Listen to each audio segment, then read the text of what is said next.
आज का market option buyer के लिए बहुत ही बेहतरीन रहा है और कल वाले वीडियो के अंदर आपको ये साफ कहा गया था कि स्टॉक स्पेसिफिक जब मिड कैप इंडेक्स आपका फॉल करने लगे तो आपको ऐसा दिखाई देगा कि स्टॉक स्पेसिफिक मार्केट आपका नीचे की साइड पर आ रहा है। काम बिल्कुल सेम हुआ है दोस्तों। एनालिसिस के ऊपर हम लोग आएंगे, उससे पहले अगर आप सीखना चाहते हैं स्टॉक मार्केट के बारे में, जानना चाहते हैं यहाँ से पैसा कैसे बनाया जाता है, तो आप इस नंबर पे कॉल करके जानकारी ले सकते हो।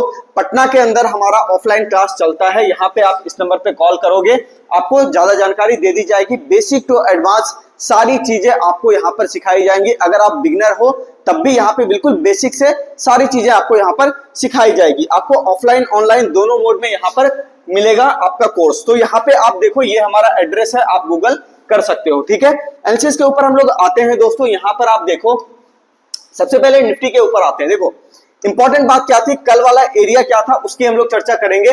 देखो 25,300 मैंने आपसे कहा था कि ये क्या है, एक सपोर्ट एरिया है। जब तक इसके नीचे मार्केट आपका जाता नहीं है तब तक आपको यहाँ पे ज्यादा बेयरिश नहीं होना है। अभी देखो मार्केट क्या किया, यहां से गैप अप कर दिया। अभी नॉर्मल गैप अप जो होता था मार्केट के अंदर, आप सभी को ध्यान होगा इस वाले ट्रेंड के अंदर अगर आप देखोगे, नॉर्मल गैप जो था मार्केट का वो लगभग 25 से 30 पॉइंट या 45 पॉइंट का होता था। पहली बार ऐसा हुआ है, एक एबनॉर्मल गैप अप यहाँ पे आपको देखने को मिला है, लगभग 100 पॉइंट से भी ऊपर का गैप अप। तो यही होता है दोस्तों। अगर आप बिहेवियर भी नोट करते रहते हो, हमारे बेसिक्स के बच्चे समझ पा रहे होंगे डिटेल में कि मैं यहाँ पे क्या कहना चाह रहा हूं, लेकिन फिर भी आपके लिए कह देता हूं दोस्तों कि अगर आप बिहेवियर भी नोट करते रहते हो कई बार कि कोई एबनॉर्मल बिहेवियर होता है, तो वहां पे आप देखोगे रिटेलर को ट्रैप ही किया जाता है। देखिए एक छोटी सी चीज हम लोग यहाँ पर ये देख लेते हैं, कल जिसकी चर्चा हम लोगों ने करी थी, मिड कैप इंडेक्स की चर्चा हम लोगों ने की थी। यहाँ पे यहाँ देख लो आप मिड कैप इंडेक्स। सबसे पहले डेली चार्ट के ऊपर आते हैं, यही बात आपसे हुआ था कल। ठीक है, यहाँ देखो आप, सबसे पहले ये बताया गया था कि ये वाला जो कैंडल है, ठीक है, इसका जब लो कटेगा तो मार्केट के अंदर एक फॉल आपको देखने को मिल सकता है। देखो ध्यान से, और आप देखना किस तरीके से, जैसे कल मार्केट आपका चाल लिया था ना, बिल्कुल सेम चाल यहाँ पे आज भी लिया है। देखो गैप अप कर दिया, लेकिन गैप अप करने के बाद इंडेक्स ये बता रहा था, मिड कैप इंडेक्स, कि ये गैप आपका सस्टेन नहीं किया और धीरे धीरे नीचे की साइड पर आ गया और इस वाले एरिया के नीचे भी आ गया। यहीं से आप देखोगे निफ्टी के अंदर जो है चाल आनी शुरू हुई नीचे की साइड की। तो जो लोग यहाँ पे समझ गए थे कि यहाँ पे पुट बाय करके काम बन सकता है, उनको बिल्कुल आज प्रॉफिट बना ही होगा। यहाँ पे आप देख लो, हम लोग यहाँ पे थोड़ा सा टाइम देख लेते हैं। 10:35 के बाद आप देखो शार्प मूवमेंट नीचे की साइड पे आना शुरू हुआ। अब आप मैच करना दोनों चीजों को। निफ्टी के अंदर भी बिल्कुल सेम काम हुआ। निफ्टी के अंदर भी आप देख लो, यहाँ पे इस एरिया पे आपको दिखेगा 11 बजे के आसपास। देखो तकरीबन वही टाइम है ना, 10:50, 11 बजे के आसपास, 35 मिनट में वहां पे था। लेकिन आप देखो यहाँ पे एक बड़ा फॉल देखने को मिला है। अब ये ऑप्शन बायर के लिए बहुत ही बेहतरीन था कि अगर आप यहाँ पे 25,500, ठीक है, 25,500 का आप यहाँ पे पुट खरीद के रखते तो आपको यहाँ पे डेफिनेटली पैसा यहाँ पे बनता जरूर। ठीक है, और देखो मार्केट दोनों साइड पे आज खुश रखा है। निफ्टी की आज एक्सपायरी भी थी, दोनों लोगों को खुश रखा है। मतलब ऑप्शन बायर ने तो पैसा यहाँ पे बनाया ही, और उसके बाद आप देखो पूरा दिन भर यहाँ पे रेंज में रह करके जितने भी कॉल के प्रीमियम थे वो गलाए गए। तो दोनों साइड पे आज काम हुआ है दोस्तों। ऑप्शन के अंदर कोई भी यहाँ पे आज मार्केट से शिकायत नहीं कर सकता है, जहां तक मुझे लगता है। ठीक है, अब हम लोग लेवल्स की बात कर लेते हैं। देखो सबसे पहले अगर हम लोग बेयरिश कुछ देख रहे हैं मार्केट के अंदर, तो सबसे इंपॉर्टेंट चीज है 25,300 का कटना, जो कि अभी तक नहीं कटा है। ठीक है, तो जब तक ये लेवल कटेंगे नहीं तब तक मैं ढीठ आदमी हूं। मैं आपको कहूंगा नहीं कि यहाँ पे आपको जो है किस तरीके से नीचे के साइड पे काम करना चाहिए, ऐसा बिल्कुल भी नहीं कहूंगा।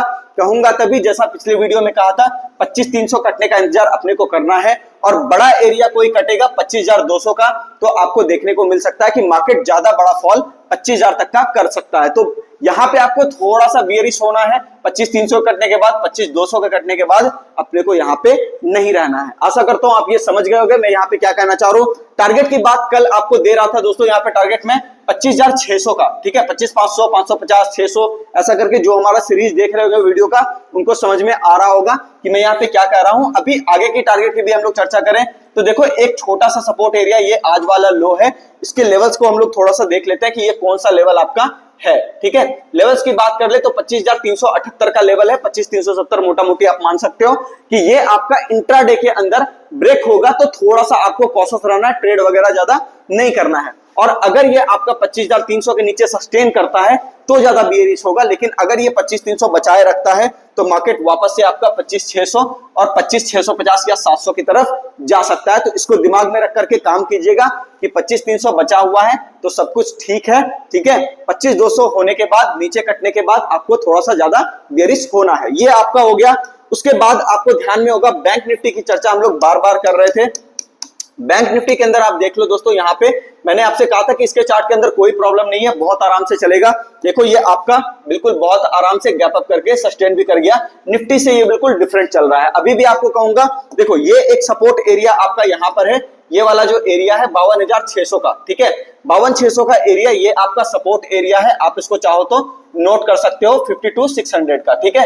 ये आपका एरिया सपोर्ट एरिया है जो इंट्राडे में ब्रेक करेगा तब जाकर के आपको यहाँ पे थोड़ा सा बियरिश होना है। बाकी एक अगर इससे छोटा सपोर्ट एरिया अगर लेने की कोशिश करें तो यहाँ पे एक और है आपका एरिया 52,840 का, ठीक है। तो इस एरिया को भी आप ध्यान में रखना। ऊपर के टारगेट की बात करें तो 53,500 का टारगेट आपको देखने को मिल सकता है। कल फ्राइडे है, देखने वाली बात होगी कि ये मार्केट किस तरफ जाता है।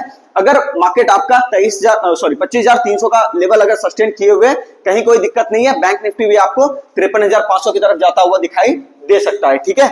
चलिए, तो यहाँ पे आपको उम्मीद करता हूं सारी बातें समझ आ गई होंगी। थोड़ा सा हम लोग डाउ जोन्स को भी देख लेते हैं, क्योंकि रोज हम लोग यहाँ पे बात कर रहे थे कि ऊपर एक हर्डल है। ये देखो, ये जो एरिया है, इस एरिया को मैंने कहा था कि ये एक हर्डल वाला एरिया है। यहाँ पे मार्केट थोड़ा सा साइडवेज हो सकता है, बिल्कुल वही काम हो रहा है, लेकिन ज्यादा कुछ घबराने वाली बात इसमें है नहीं, ठीक है ना। तो मोटा मोटी काम ठीक ही चल रहा है। और अपने मार्केट के अंदर भी अगर इसमें थोड़ा बहुत भी बाउंस आता है, अगर इसके डेली चार्ट को हम लोग देखें यहाँ पे, तो देखो ज्यादा कुछ हुआ नहीं है। बस थोड़ा सा कॉशियस रह करके इसमें काम इसलिए करना है क्योंकि यहाँ पे इस एरिया से ये रेजिस्टेंस लिया है और ये डबल टॉप का एक फॉर्मेशन यहाँ पे दे सकता है। तो इस एरिया पे थोड़ा सा आपको कॉशियस रहना है, बाकी ज्यादा कुछ हुआ नहीं है। इंडियन मार्केट अपने हिसाब से चल रहे हैं, यूएस मार्केट अपने हिसाब से चल रहे हैं, ये आपको बार बार कह रहा हूं। मिलते हैं दोस्तों नेक्स्ट वीडियो में, धन्यवाद।